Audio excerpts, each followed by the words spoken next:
It was a quiet, cold night. David was sitting alone in his small house, drinking coffee. The rain was falling slowly, tapping the windows. Everything felt normal, until he heard a strange sound. It was soft at first, like a baby crying. He froze. David lived far from the city. His backyard had only trees and grass. No people lived nearby. So where was that sound coming from? He put down his cup and walked to the back door. The sound got louder. It was definitely a baby. David opened the door slowly. Cold wind rushed in. The night was dark, but he could still hear the crying. He stepped outside, his feet wet from the grass. His eyes moved across the backyard. Then he saw it. A basket. It was lying near the old tree at the edge of his backyard. The crying came from inside it. David rushed toward it. The basket was not normal. It looked old but strange. It was glowing slightly, with a soft blue light. A soft, warm blanket was wrapped around a tiny baby. David stared in shock. The baby looked human, but something was different. Her eyes, they were bright violet. Not normal, and when she looked at him, she stopped crying. David slowly picked up the baby. She was warm, calm now in his arms. He looked around, trying to find someone, anyone, but there was no one, just trees and silence. Then he saw something else. On the ground near the basket, the grass had burned in a strange symbol. Shape David had never seen before. It was like a star, but with circles and sharp lines inside it. Before he could think more, he heard a sound in the sky, a fast whoosh, like air tearing apart. He looked up. Something flew through the clouds, fast, glowing, and silent, and then it was gone. David stood there, alone in the dark, holding the baby. The air felt heavier, like something important had just happened. He took the basket and baby inside. Back in the house, he dried the baby and gave her warm milk. She drank quietly, looking at him with those strange eyes. David felt something. A connection. He wasn't a father. He lived alone for years. But this child, she felt like she had come for him. He looked inside the basket. No note, no name, only one small object, a metallic pendant shaped like a teardrop with the same strange symbol he saw in the grass. It was cold and heavy, and when he touched it, the baby smiled. Days passed. David named her Luna. Because her eyes reminded him of the moon, he didn't tell anyone. Who would believe him? A baby appeared in his backyard during a storm with glowing eyes. He kept her safe, fed her, took care of her. And soon Luna began to grow, faster than normal. Within weeks, she could sit, crawl, and even stand. One night, David heard her giggling. He ran to the room and saw Luna floating in the air, only a few inches. But it was real. She smiled at him and came down gently. Like a feather. David knew now. She was not human, but he didn't care. To him, she was his daughter. He started keeping a journal. He wrote about her powers. The way she glowed when she laughed. The way lights flickered when she cried. And the way animals in the forest came near the house as if they wanted to see her. But he always wondered, who left her? Why here? Why him? The pendant still glowed sometimes, especially when Luna was near it. David tried to research the symbol online in old books, but found nothing. Then, one night, after almost a year, Luna was asleep. The house was silent. David sat by the window thinking. Suddenly he saw a flash in the sky, just like the first night. But this time it was closer. A low hum filled the air. He stepped outside. The wind was stronger now. Trees moved as if something big was coming. The same symbol, burned in the grass last year, began to glow again. David's heart beat faster. He looked up. And in the sky, something was coming down. David never planned to be a father. But now his life had changed completely. The baby he found in a glowing basket, the one with violet eyes, had become the center of his world. He named her Luna, and from that night on, everything was different. Each day brought new surprises. Luna was not like other children. She didn't cry much. She didn't get sick. And she learned things fast. Very fast. By the time she was just 6 months old, she was already saying small words. Dada. She called him with a smile. David's heart melted every time. One morning, he found her in the living room, stacking blocks in perfect patterns, triangles inside circles, shapes he'd never taught her. When he asked, "Where did you learn this?" she only giggled and tapped her head. But the biggest surprise came one afternoon. David was fixing a broken lamp. He turned around to grab his tools, and the lamp was already glowing. He stared. "Luna, did you do that?" She tilted her head and pointed her tiny finger at the bulb. It flickered, then glowed brighter. David sat down slowly. "Okay, this is real." He started writing everything down. Day 132. Luna can light up the room without touching anything. Day 145. Her feet don't always touch the ground when she walks. Day 167. She speaks in a language I've never heard before, maybe in her sleep. Still, David treated her like any child. He fed her, bathed her, read bedtime stories. He built a small swing in the backyard. Luna laughed and glowed every time. She swung high, but at night when she slept he sat by her door, thinking, "Who are you really?" he whispered. "And why are you here?" One night during a storm, Luna had a nightmare. David rushed to her room. She was floating above the bed, eyes wide open, crying. Her blanket spun around her like a storm. The walls shook. The window cracked. "Luna, it's okay, I'm here." The moment he touched her hand, everything stopped. She fell into his arms. Shaking, David hugged her tight. "It's okay, baby. You're safe." The next morning she said something new. "I saw her," Luna whispered. "Who?" "The glowing woman in my dream." She said, "They're coming." David's blood ran cold. "Who's coming?" He asked but Luna just looked out the window, silent. Weeks passed. Luna started asking more questions. "Where do I come from? Why don't I look like the other kids in cartoons?"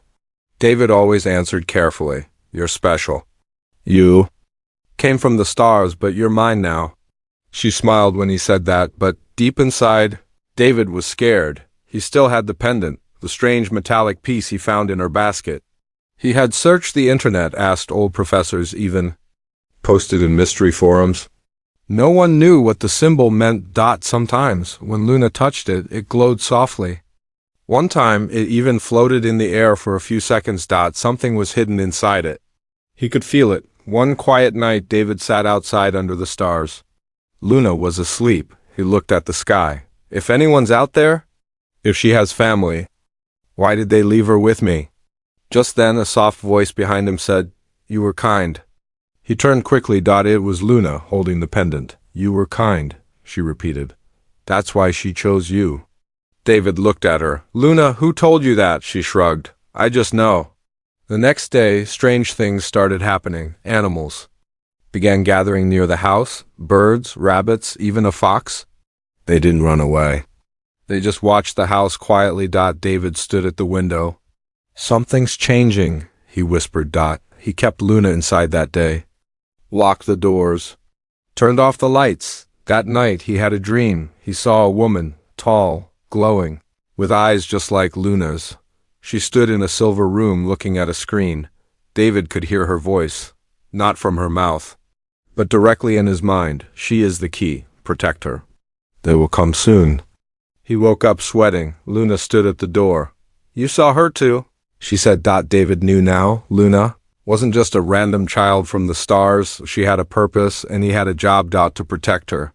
No matter what, he began preparing. He bought supplies. Food, water, tools, just in case. He started teaching Luna how to hide her powers. "Don't float in public," he said with a smile. "Don't glow when you're excited." "Why?" she asked. "Because some people won't understand. They might get scared." One evening, Luna was drawing in the dirt outside. David looked closer. She had drawn the same symbol from the pendant. "Perfectly. Where did you learn this?" "It's in my mind," she said simply. Then she looked up. "Daddy, someone's coming." David's heart stopped. "Who?" She pointed at the sky. He followed her finger. There, a distant light.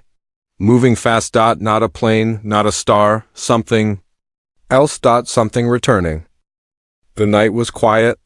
Too quiet. David sat on the porch, staring at the sky. A soft wind blew through the trees. Luna was asleep inside, her pendant glowing faintly on the table beside her bed. He couldn't shake the feeling like something was coming, the strange light in the sky that Luna pointed to 2 days ago. It hadn't gone away. Every night since, it grew a little brighter, a little closer. David didn't sleep much anymore. He had read everything he could about UFOs, alien signs, star patterns, but none of it prepared him for this. At 3:07 a.m. The ground shook. Just slightly. Like a distant thunder rumble. David stood up fast. The air changed. It felt heavy, like the world was holding its breath. Suddenly, the pendant in Luna's room began to shine, brighter than ever before. Then it lifted into the air by itself, spinning slowly, glowing blue and gold. Luna sat up in bed. Calm. She's here, she said. David ran to her room. Who's here? Luna stood beside the window, pointing outside. The one who left me. David's heart pounded. The woman? Luna nodded. My mother. David swallowed hard and walked slowly toward the back door. Luna followed him, barefoot, her violet eyes glowing in the dark. As they stepped outside, the wind picked up. A sound filled the air. Not loud, but deep. Like 1,000 whispers mixed together, the sky tore open with a beam of white light. Shining directly onto the backyard, David raised his hand to block the light. Then she appeared. A tall figure floated down in the beam. She was not human. That much was clear. Her skin shimmered like silver under moonlight. Her long hair flowed as if underwater. Her eyes glowed soft blue. Her body moved slowly, gracefully. Like she belonged to the stars. She landed gently, standing in the exact spot where Luna's basket had once been. The grass around her burned into the same symbol. David remembered. The symbol of the pendant. The symbol in Luna's drawings. The alien woman looked at Luna and smiled. My child, she said in a soft, musical voice. David stepped in front of Luna, protective. Who are you? He asked, his voice shaking. She looked at him with kindness. My name would not make sense in your language, but you may call me Alara. David didn't move. Why are you here now? Alara looked at Luna, her smile fading. Because time is running out. She stepped closer. I left her with you because she needed to grow safely. Your planet was far, small, and unnoticed. But that has changed. David frowned. What do you mean? Alara looked to the stars. They found her. Luna looked up at her mother. Who? Alara knelt beside her. The ones who want your power. The ones who destroyed my home. David's eyes widened. What kind of power are you talking about? Alara placed her hand on the pendant, still floating in the air. It dropped gently into her palm. This, she said, is not just a symbol. It is a key, a beacon, and now it has awakened. David took a step back. So ... This whole time, they could track her with that thing? No, Alara said. Not until she turned 7. She looked at Luna with both pride and sadness. She is almost complete now. Her abilities are growing, and they can feel it. David looked at Luna. She's just a child, Alara nodded. And they don't care. They want to use her, as a weapon, as a tool. Luna looked confused. I don't want to hurt anyone, Alara smiled gently. And that is why you must be protected. Suddenly, the trees behind them shook violently. A loud buzzing filled the air. From the shadows, something emerged. A black drone-like creature. Shaped like a spider with glowing red eyes, David jumped in front of Luna. What is that? Alara raised her hand. The air around her shimmered. A blue shield appeared, blocking the creature's path. They're sending scouts, she said. They know she's here. The drone charged toward them. Alara pointed her finger. A beam of light shot out, hitting the drone. It fell to the ground in pieces, melting like ice. David stared in shock. Alara turned to him. There will be more, he swallowed. What do we do? She looked serious now. We run? David nodded slowly, still trying to breathe. Where? Alara looked at the stars again. To a place where they can't reach her. Not yet. Luna looked up at David. Will you come with us? David looked at her, the girl he raised, the girl he loved like his own. Yes. He said without hesitation. Alara stepped forward and touched Luna's forehead. Soft glow surrounded her. She will remember everything now, Alara said. Her mind was sleeping. But now she will know who she is. Luna blinked. I see stars, she whispered. David looked at both of them, a child from the stars, a mother from another world, and a war coming closer every second. He took a deep breath and whispered, "Let's go." Behind them, the sky cracked again, and far above, in the blackness of space, they were watching. The night was long, but the world had changed forever. David drove through empty country roads, his hands tight on the wheel. Alara sat beside him, her silver eyes watching the dark sky. Luna slept in the back seat, her small head resting against the window. Her pendant glowing softly. The car moved fast, but David's thoughts moved faster. He had so many questions. So many fears, finally. He asked, "Who are they?" Alara looked out the window. "They are called the Kari, a race of hunters, cold, merciless. They travel through galaxies searching for power." David frowned. "Why Luna?" "She is not just a child," Alara said quietly. "She's part of something ancient. Something powerful." They stopped near an old gas station, long abandoned. Alara led them behind it through a hidden path in the woods. After a long walk, they reached a small underground bunker. Hidden beneath the roots of a giant tree, inside the air was dry and cold. Old computers lined the walls. A broken satellite dish lay in the corner. This was once a safe house for alien refugees. Alara touched the wall, lights flickered on. A quiet hum filled the air. "We are safe here," she said. Luna woke up and looked around. "This place feels ... here." "It should," Alara replied. "You were born not far from here, in orbit above this planet." David stared. "You mean she was born in space?" Alara nodded. "I ran from the Kari when I learned I was pregnant.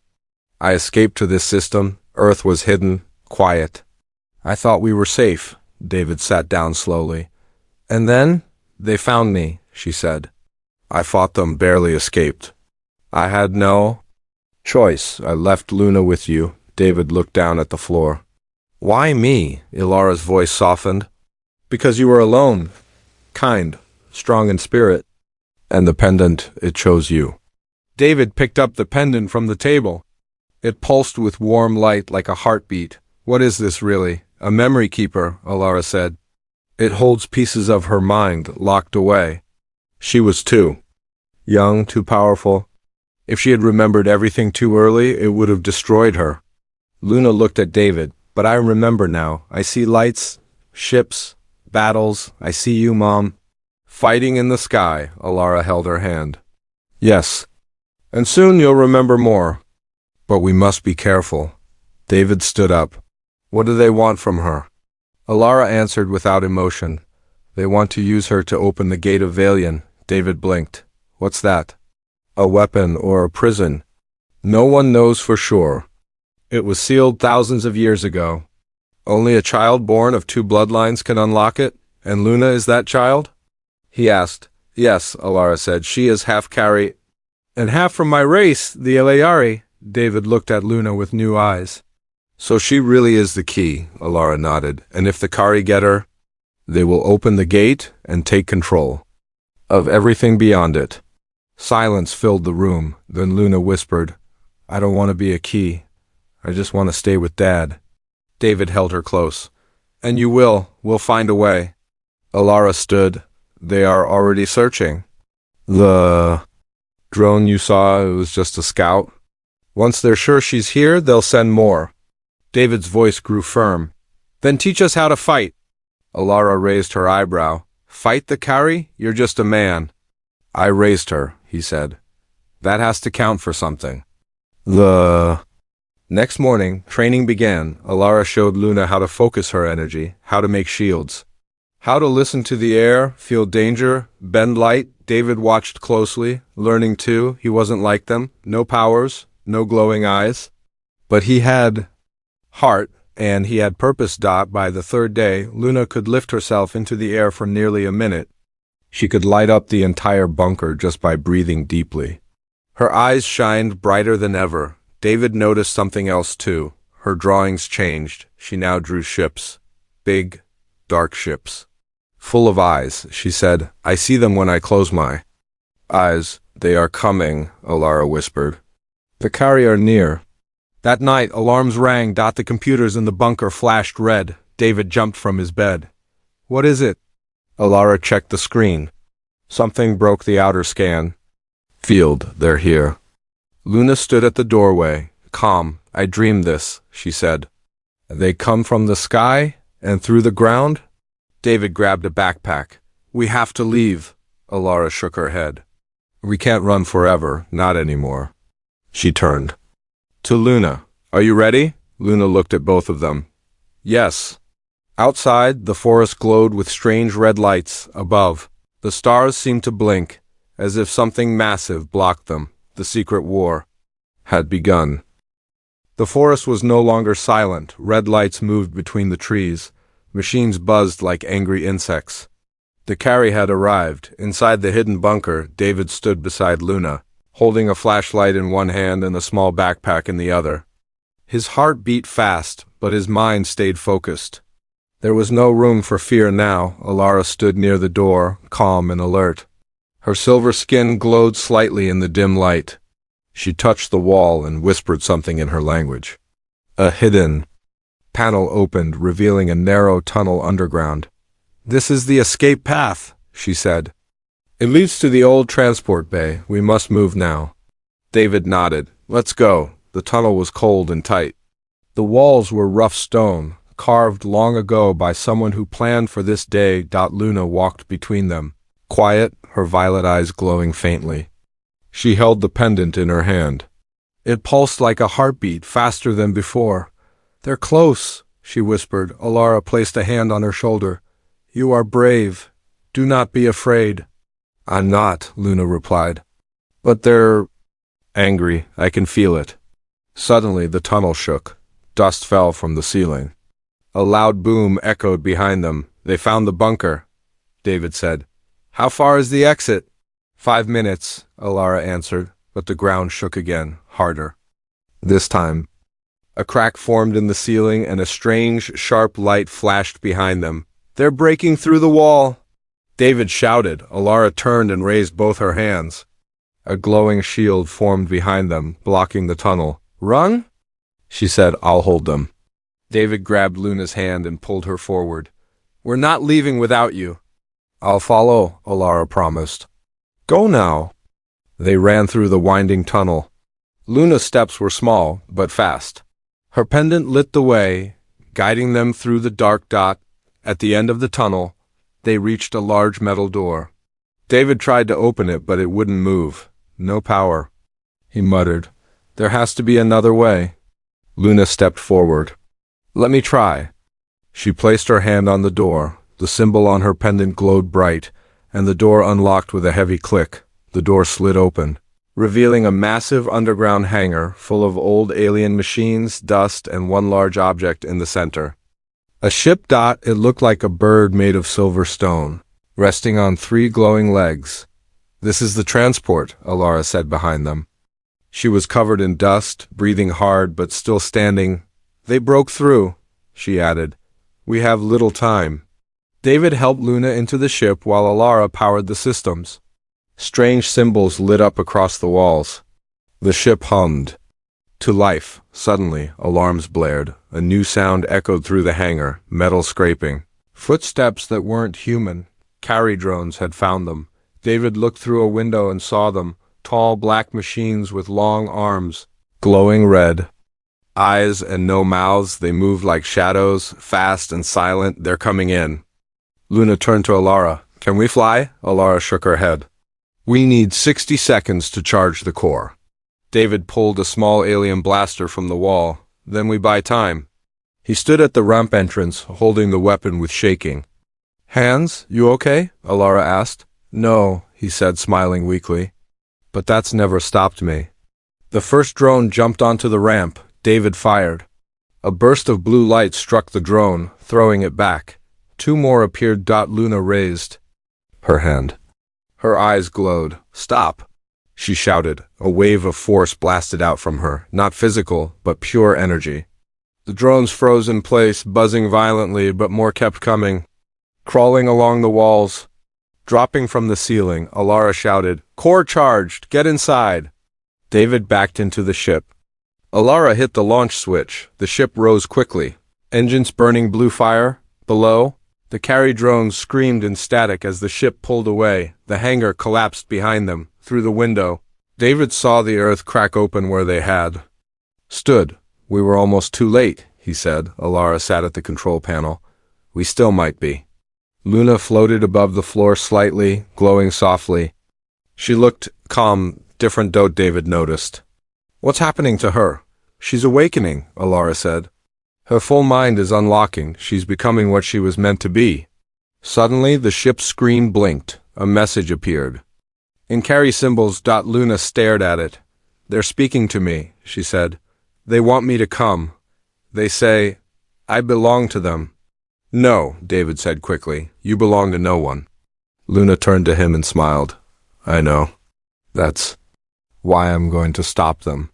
Far in the sky, behind clouds and stars, a dark ship began to move. The Kari were not done, but neither was she. The stars outside the ship moved slowly, like glowing dust across black glass. Luna sat near the window, legs crossed, eyes closed. Her hands floated above her lap, a soft white light glowing between her palms. She wasn't sleeping. She was remembering. Alara stood nearby, silent. "She's not the same," David said.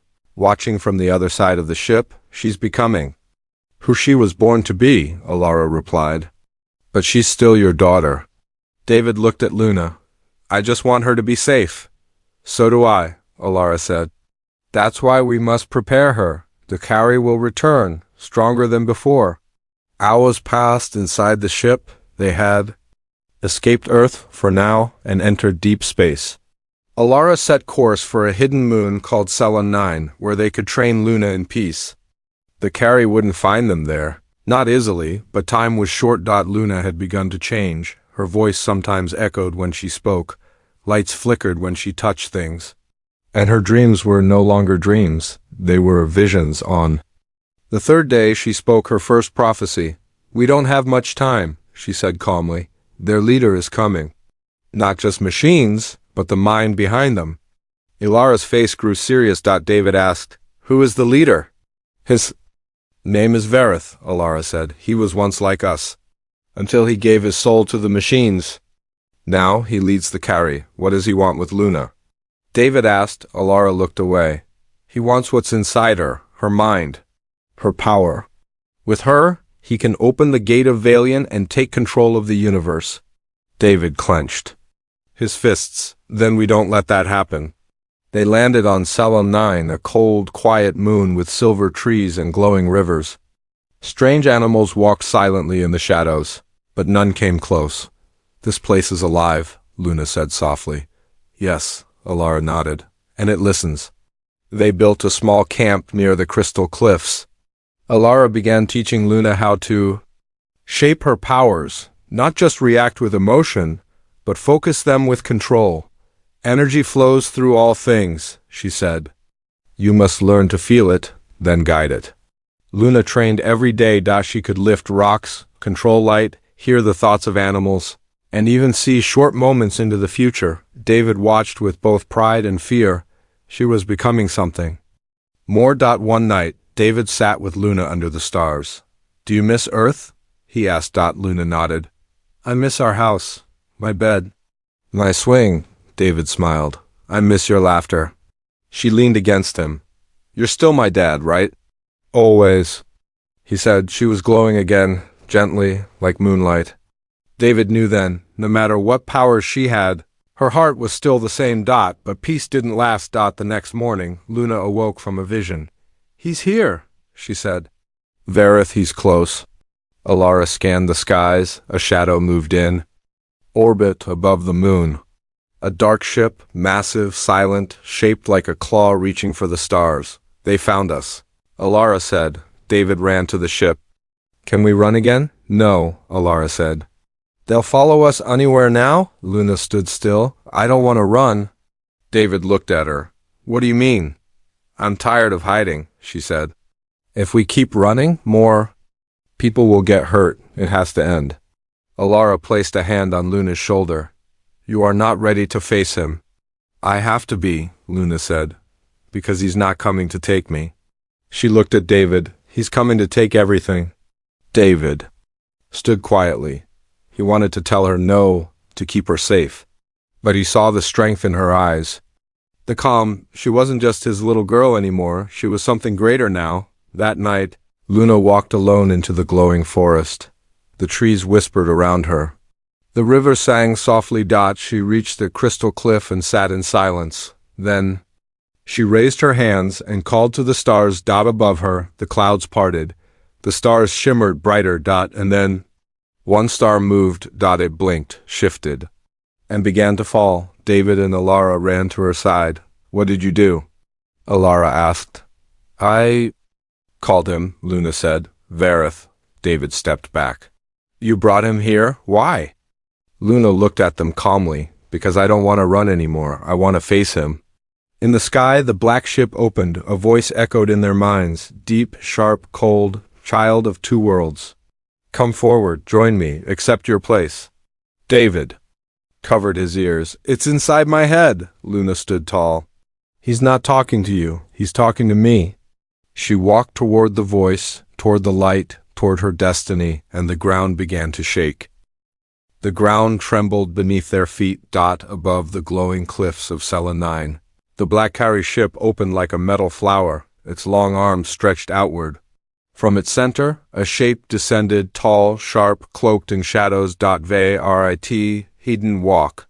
He floated like a thought made real. His face was hidden behind a dark mask. His voice filled the air, the sky, the ground, everywhere. Child, you were never meant to hide. You were built for more. Luna stood in the clearing, glowing brighter than ever. I was not built, she said. I was born. David wanted to run to her, but his feet wouldn't move. Something, fear, power, or both, held him in place. Alara stood beside him, silent. Her eyes locked on Vareth. He turned toward her. Alara, you failed to destroy me once. You will not get another chance. I don't need one, she replied. She does, Vareth laughed. The sound cracked the trees. So, you've, given her hope. Dangerous. She could be so much more if she chose me. He extended his hand toward Luna. Come, I will teach you everything. Power without limits. You will never be weak again. Luna looked down at her hands. The pendant floated between them, spinning faster now. Her body shimmered like starlight. Inside her, two bloodlines, Elyari and Kari, fought for control. I can feel the power, she whispered. Yes, Vareth said. It is your destiny. David finally found his voice. No, Luna, that's not your destiny. He wants to turn you into a weapon. She turned to him. I'm tired of running, Dad. I'm tired of hiding what I am. David's heart broke a little. Then don't hide, but don't lose yourself either. You're more than just power. For a long moment, no one spoke. Then Luna looked at Vareth. What do you really want? Vareth's mask cracked slightly, revealing a pale face with no eyes, only glowing lines. I want the gate of Valian opened. Only you can do it. Your mind holds the code. Your soul is the key. And what happens when it opens? She asked. Endless. Knowledge, control, all things made new. No, she said. All things destroyed. His voice turned dark. You would deny your birthright? I would choose my own. Suddenly, the pendant stopped spinning. It dropped into Luna's hand and split open. A pulse of light burst from it, knocking Vareth back. The ground cracked beneath him. Trees bent from the energy. The carry ship trembled above. Inside the pendant, a small crystal floated. Alara gasped. That's the core of Elion, a living memory. Luna held it close to her heart. Flashes filled her mind. Her mother holding her in the stars. Her father on Earth reading bedtime stories? The moment the basket was left in. The grass. And every step since. Then she knew. I'm not just Eliari, she said. Not just Kari. She looked at David. I'm also human. She turned toward Vareth and stepped forward. You want my power? She said. Then feel it. She raised her arms. Light poured from her body. Not fire, not lasers, but something pure, memory, emotion, love. The very things Vareth could never control. He screamed as the light reached him. No. This is not power. This is weakness. Luna stepped closer. This is what makes me strong. His mask shattered. His form flickered, cracked, until he exploded into a cloud of ash and faded into the sky. The ship above collapsed, losing control, crashing into the cliffs with a distant roar. Silence returned. David ran to Luna and held her tight. Her glow faded. She looked tired but peaceful. Alara knelt beside them. You've done what none of us could. Luna looked at her mother. I don't want to fight anymore. You won't have to, Alara said. The gate is safe. The war is over. For now, they returned to the ship. The stars above felt different, brighter, like they'd been watching on the way back to Earth. Luna sat beside David. Do I still belong with you? She asked. David smiled and placed his hand in hers. You never stopped. Back on Earth, the old house still stood. The swing still moved in the wind. Luna stepped onto it and closed her eyes. She wasn't glowing anymore. She was just Luna, a child from the stars. A girl with power. And a heart that chose love over war. That night, David wrote in his journal, they said she was the key to everything, and they were right. But not because of what she could do, it was because of what she chose not to do. She chose to be human. Outside the window, a single star blinked. Not a ship, just a reminder.